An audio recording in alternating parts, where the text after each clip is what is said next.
Vous êtes bien sur Radio Libertaire 89.4. Vous écoutez l'émission Bibliomanie, aujourd'hui présentée par Valère Marie Marchand, assisté de Thierry, l'irremplaçable Thierry, qui est à la technique et qui s'occupe des coulisses du son. Sans Thierry, nous serions peut-être pas là. Et puis nous avons le bonheur de recevoir François Méronis. Bonjour. Bonjour. Pour un très très très beau livre. Voilà, je vous annonce la couleur d'emblée, et puis allez chez vos libraires et essayez de lire François Méronis pour ce livre-là, et puis pour les autres livres, parce que derrière tous les livres se cache toujours un autre livre qui est le début, le commencement de tout. Pour un livre qui s'appelle Tout autre, une confession de François Méronis, qui vient de paraître dans la collection L'Infini chez Gallimard, une très belle collection qui est dirigée par Philippe Solers, François Méronis. Et je vous ai en quelque sorte découvert, je vous connaissais un petit peu, mais c'est vrai que ce livre m'a changé, je vous le disais en antenne, de toute la soupe et les sous-produits pseudo-littéraires dont nous sommes abreuvés via le grand petit écran et tout ce qui s'ensuit. Il y a une écriture chez vous, une écriture hors norme, une écriture en marge, une écriture qui fait sa route. Alors vous vous présentez, François Méronis, comme un irrégulier, et vous dites que votre parole vient d'ailleurs. J'en suis pas si sûre que votre parole vient d'ailleurs. Elle vient quand même de quelque chose de très approfondi en vous, de vos racines, de votre histoire.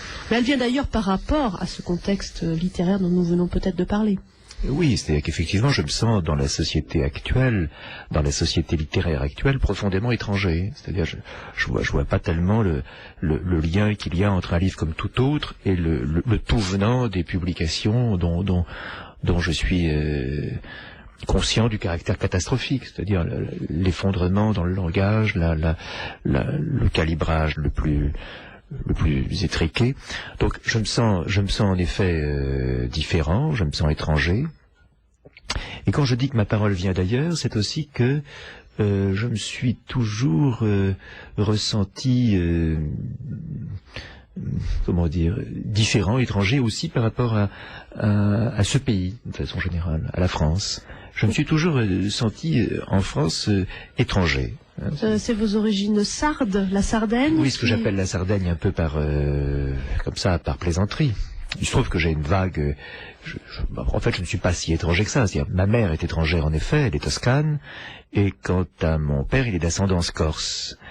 Mais étant à moitié corse, à moitié toscan, et ayant en partage effectivement la langue française, je me suis senti à la fois très informé de ce pays et même de ses coulisses très tôt. J'ai entendu ce qu'il y avait dans ce pays de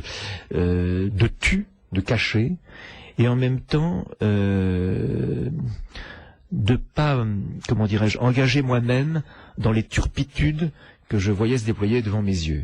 C'est-à-dire que le rabougrissement français, qui me donnait, quand j'étais enfant, profondément envie de mourir. Il y avait une forme d'ennui, surtout. Ça prenait la forme d'un ennui. C'est-à-dire que je voyais que ça se rabougrissait, je voyais que ça me mentait, et je voyais que ça tendait vers une petitesse, quelque chose qui me semblait asphyxiant, étouffant. Et donc je cherchais, quand j'étais enfant, mon souffle. Et mon souffle m'est venu de la parole. Et d'une certaine manière, la parole vient toujours d'ailleurs. Hein. Elle n'est pas spécifiquement humaine. Elle plonge très loin en arrière dans le temps, et ce sont les noms propres qui m'ont permis de vous raccrocher à cette parole, parce qu'on a l'impression que cette parole, c'est comme une bouée de sauvetage. Non, mais j'exagère, mais il y a quelque chose, vous parlez du sceau. Oui. Ça, on va en parler tout à l'heure, mais ça, c'est une notion importante chez vous. Oui. Je vais vous lire un petit peu, parce que, donc, bon, vous présentez comme un irrégulier, mais on est au tout début des livres, depuis que j'existe, je me suis tenu en dehors des normes admises, j'ai vu des gens très divers, mais le plus souvent dans un café sans contrainte. Je n'ai jamais intégré aucun groupe social, ni fait partie de la moindre collectivité. Mieux, en 48 ans d'exercice sur Terre, je ne me suis jamais soumis à la loi du travail, défense une fois pour toutes de prendre place dans la ruche. Là déjà, je pense que c'est tout le début, la première page du livre. Hein. C'est le second paragraphe. C'est le second paragraphe, et c'est vrai qu'on est en plein dans ce titre tout autre, une confession, c'est-à-dire, pour vous dites tout de suite, vous êtes là en n'étant pas là, mais c'est le propre de la littérature. Oui, c'est raison. Mais j'ai toujours ressenti le fait que je n'appartenais pas. Voilà, je n'appartiens pas à la France, et même si j'ai trouvé le biais de m'habiller de sa langue et de me constituer à partir de sa langue, d'une certaine manière, je n'appartiens pas non plus à la langue française. Je m'en sers, je la sers aussi d'ailleurs, mais avec comme point de départ une étrangeté. Vous appartenez à personne, parce que la France, entre autres, nous soit dit, vous seriez italien, je pense que vous diriez. Mais non, c'est ça, effectivement. Et je ne me sens pas plus corse, ni pas plus italien, en fait. Vous êtes de la littérature. Voilà. Un objet non identifié littéraire. Et du coup, ce qui m'intéresse, ce sont les noms, c'est la parole, sa résonance, et aussi les dieux. J'ai toujours eu une petite inclinaison pour les dieux en général. Aïe, ça va mal commencer sans Dieu ni maître, on est libertaire, mais c'est pas grave. On va les réinventer, les dieux. Voilà. On les réinvente. Les dieux ne sont pas justement le fait de mettre l'humanité à la place du divin est quelque chose qui ne m'a jamais convaincu. Il y a quelque chose d'emblée de rétrécissant si on envisage que la société n'a pas d'autre horizon que la société elle-même. Je dirais que vous n'êtes pas monothéiste. Pas particulièrement. Non, vous êtes pluri. Tous les dieux m'intéressent. Exactement. Tous les dieux m'intéressent. Parce qu'ils ont une histoire. Alors, quand je lis cette phrase, il y a une question comme ça qui m'est passée par-dessus la tête. Est-ce que le fait d'être écrivain à plein temps, pour vous, ça a un sens? J'ai l'impression que oui, c'est pas un métier être écrivain. Non, c'est pas un métier. Non. Mais c'est quand même un état d'esprit, c'est une façon d'être. Une philosophie. Je pense qu'on ne peut écrire que si, d'une certaine manière, on ne pourrait pas faire autre chose. C'est-à-dire que c'est pas quelque chose qu'on choisit. C'est la parole qui vous choisit en fait. Et elle vous choisit en général parce que vous avez été abandonné. Hein, je pense qu'un être qui est disons à l'aise dans la société, bien intégré, porté par une espèce de volonté de réussir, par exemple, un tel individu, même s'il a une aisance dans la parole, même s'il a le goût de la littérature, je ne pense pas qu'il puisse, au sens où je l'entends, écrire. Alors, une confession, on pense à Rousseau, le père abandonnant et abandonné par ailleurs. Cette notion d'abandon... moi, je pense plutôt à Ishmaël, le personnage biblique qui effectivement est rejeté vers le désert. Et ce personnage intéressait beaucoup Melville. C'est pas par hasard si donc le personnage, le narrateur de Moby Dick s'appelle Ishmaël. C'est la révélation, c'est l'élection de celui qui a été rejeté vers le désert. C'est une élection bizarre, étrange, aride, mais qui d'une certaine manière nous ouvre la parole.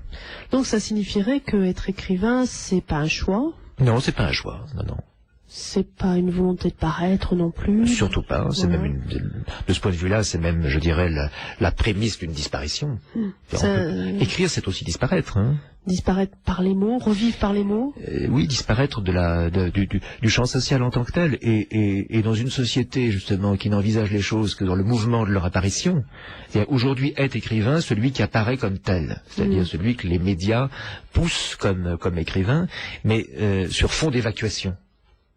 Donc la société actuelle, qui est celle du faux sans réplique, comme dirait Debord, falsifie le domaine littéraire comme n'importe quel autre domaine. C'est-à-dire que tout ce qui apparaît comme étant un écrivain aujourd'hui, en général, est probablement ce qui est plus étranger à la littérature. D'où les règlements de compte, d'où ces faux livres d'où ces faux livres qui apparaissent comme ça, par brassées. Alors vous écrivez, ma vie revêt aujourd'hui encore un aspect de contrebande. Êtes-vous un contrebandier de la littérature? Êtes-vous un résistant? Êtes-vous quelqu'un en tous les cas qui... Non, je dirais pas, je suis pas un contrebandier de la littérature. Quant à me décrire comme résistant, je trouverais ça un peu prétentieux. Ouais.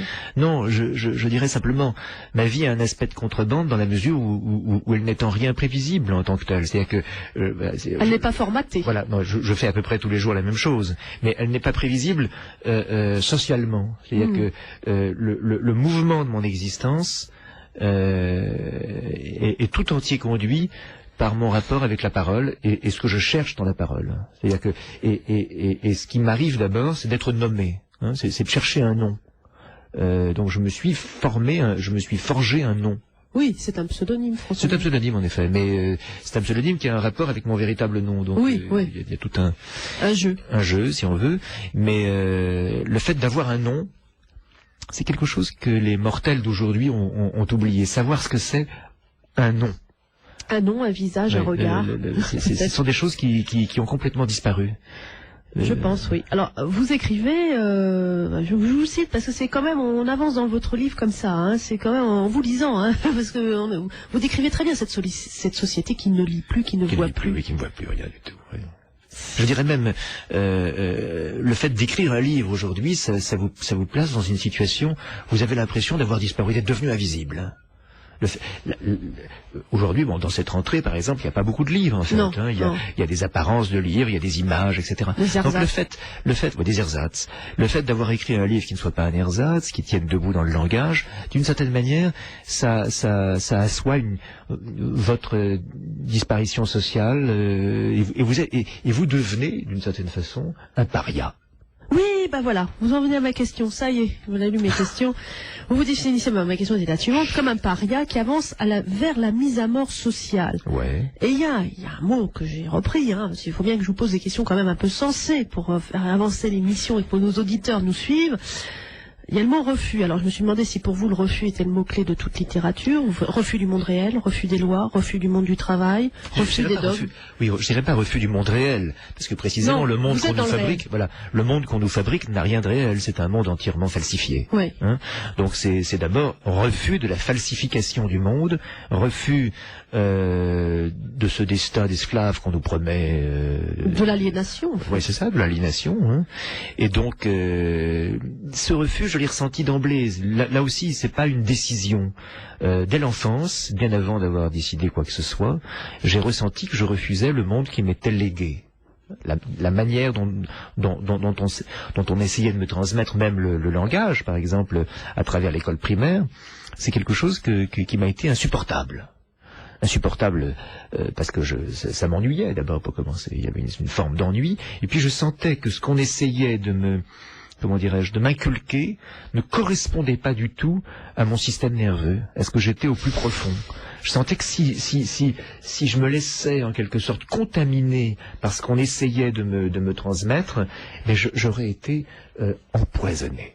Hein. Je ne pouvais pas métaboliser ce qu'on essayait de me transmettre. C'était pour moi du poison. Ce qui est intéressant dans votre livre, c'est cette résistance au déterminisme social, une forme de monde un peu où on cherche à vous formater, à vous. Ça c'est le cas c'est notre monde. On cherche à nous formater, de fait. À nous formater, et vous racontez très bien ça, c'est-à-dire que vous êtes en lutte permanente. Et il y a une lutte dans votre écriture. C'est pas une écriture, vous le dites vous-même, c'est pas une écriture qui cherche à plaire, pas du tout. Vous n'êtes pas dans la séduction. Non, je crois pas que la littérature d'ailleurs soit jamais vraiment dans la séduction. Hein. Il y a la langue que l'on parle et la langue dans laquelle on baigne, c'est quand même la base des phrases mortes. Donc la littérature, ça consiste à essayer de ressaisir la parole pour la rendre vivante. Ça commence par un refus des phrases mortes. Oui. C'est précisément parce qu'on ne se contente pas des phrases mortes, qui dans notre société sont de plus en plus mortes. Parce que dans une société, disons, à l'ancienne, il y avait une sociabilité qui avait un rapport avec l'art et qui avait un rapport avec la littérature. Aujourd'hui, c'est plus le cas. Aujourd'hui, quand on entend parler les gens, très souvent, c'est quelque chose qui relève de la mort vivante. Et vous écrivez aussi apprendre à sentir chaque durée, c'est-à-dire que on revient à cette notion essentielle de la littérature, qui est de donner sens à une phrase qui fait sens, une phrase, ou du moins une phrase vivante. Alors, sans faire sens, elle peut être vivante. Bien sûr, oui. Quand je parle de ressentir chaque durée, si je me souviens bien, c'est en rapport avec mon enfance. Il se trouve que j'ai par ailleurs, en dehors de mes autres, comment dirais-je, tendances anarchistes, il se trouve que j'ai un très bizarre rapport avec l'espace. C'est-à-dire qu'en réalité, je n'ai aucun ancrage dans l'espace. C'est une forme d'anomalie de mon système nerveux.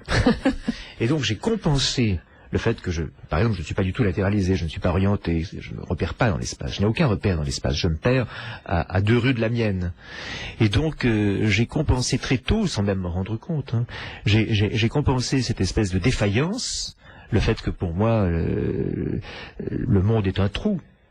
J'ai compensé cette défaillance par une sensibilité très aiguisée du temps et du langage à travers les noms. Donc c'est comme ça que les choses se sont passées au départ. J'ai essayé de sentir toutes les époques, quand j'étais enfant, c'est ce que j'essayais de faire, toutes les époques effectivement dans leur spécificité. Oui, voilà. ça on va en parler. Voilà, c'est votre point commun avec Yannick Enel, qui est aussi le créateur de la revue Ligne de Risque. Oui. Vous êtes tous les deux des collectionneurs de mots, de noms, mais par-delà, c'est même pas de la collection. Non, quand j'étais enfant, c'était pas la collection, mais c'est l'incarnation. Voilà, c'est à travers les noms que je me suis donné le monde, que ma tête s'est donné le monde. C'est une conquête du monde à travers le langage. Voilà.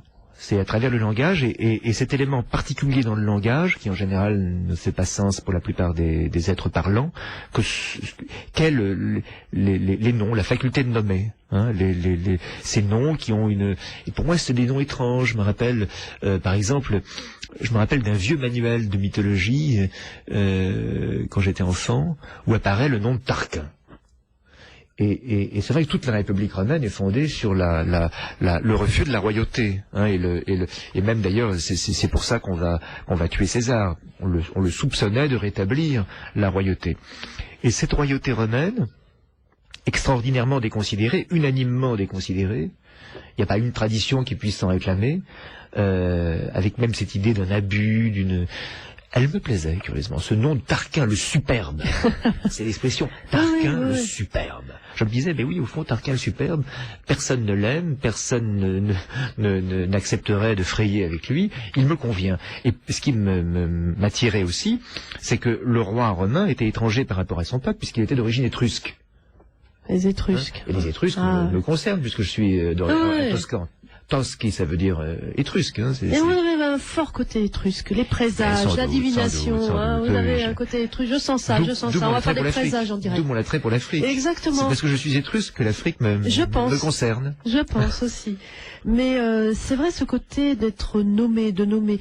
On a l'impression, mais ça c'est une réflexion qui concerne votre démarche littéraire et la démarche littéraire de beaucoup d'écrivains. Si toutefois il en existe encore, mais je pense qu'il en existe malgré tout. Très peu.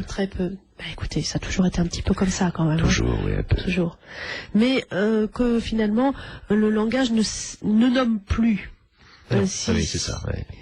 Et c'est toujours mauvais signe quand le langage ne nomme plus. Ça veut dire que, d'une certaine manière, la société fait passer ses mots d'ordre sans aucune résistance. Avec des clichés, des paroles toutes des choses faites. Mortes, et ça veut dire aussi que c'est beaucoup encore plus grave que ça.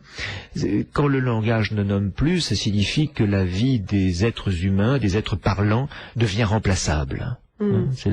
C'est qu'on est en face d'une remplaçabilité universelle de tous les êtres parlants les uns par rapport aux autres, et qui est toujours la prémisse d'un anéantissement possible. C'est toujours très effrayant. On ne se rend pas compte à quel point la société actuelle dans laquelle nous sommes baignés, qui nous apparaît anodine, à quel point finalement elle est terrifiante. Elle est terrifiante parce qu'on est tout de suite vers la porte de sortie, à peine rentré sur la case départ. C'est ça, ouais. On est déjà Exactement. dans des cases. Ouais. Comme au jeu de loi. Oui, c'est ça. Et vous dites, je suis toujours sur le seuil, c'est-à-dire que c'est... Alors j'ai réfléchi à cette... Enfin, je ne le dis pas aussi bien que vous, hein, cette notion de seuil. C'est-à-dire que vous êtes toujours dans un état d'éveil au monde, et, enfin pour l'écrivain, c'est très important de nous éveiller et d'être en éveil, et de faire en sorte que en quelque sorte, chaque phrase soit une création du monde. Enfin, chaque phrase rejoigne cette présence au monde. Mais effectivement, se tenir sur le seuil, c'est je pense, la position la plus naturelle pour un écrivain. Il y a un dieu qui fait ça dans la mythologie latine, c'est Janus, en effet. Hein. Il est à la fois là où ça commence, là où ça se clôt. Il est dans l'entre-deux. Le mois de janvier, Janus, la guerre, voilà exactement, la guerre, la paix.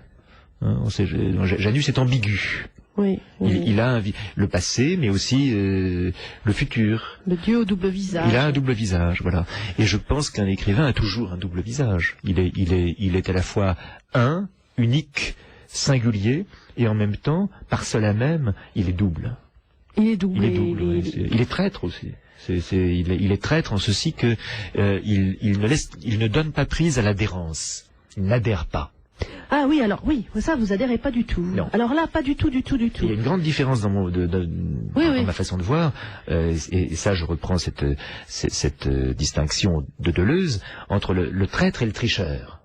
Alors c'est laquelle? Le tricheur, c'est celui qui, d'une certaine manière, se pousse dans la société, se pousse du col, et donc la case vide dont je parle, dont Deleuze parlait, il cherche à la remplir à sa manière,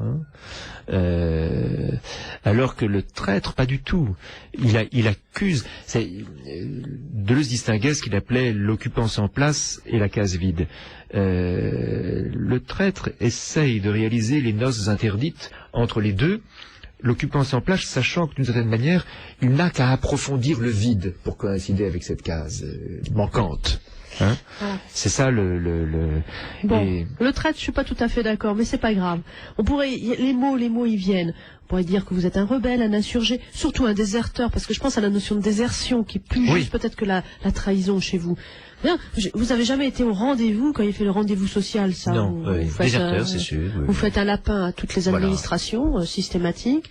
Vous vivez dans la rue où vous êtes né, ce qui est quand même. Oui, c'est vrai, en face de l'immeuble où je suis né. Je ne sais pas. Moi-même, ça m'étonne, ça m'inquiète presque. En ces temps de mode nomadisme, vous êtes dans la rue où vous êtes né. Non, mais littéralement en face. Mon immeuble est en face de l'immeuble où je suis né. Donc vous écrivez tous les jours? En face de mon lieu de naissance. Oui. En face de ma naissance. C'est quand même particulier.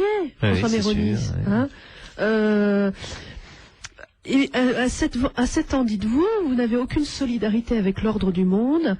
Alors certains vont vous traiter de réactionnaire, d'autres de très impolitiquement correct, parce que actuellement, tout le monde est en solidarité avec le monde. Vous dites non, moi pas du tout. Je me sens pas du tout solidaire de qui que ce soit, si ce n'est de. Mais il y a quand même.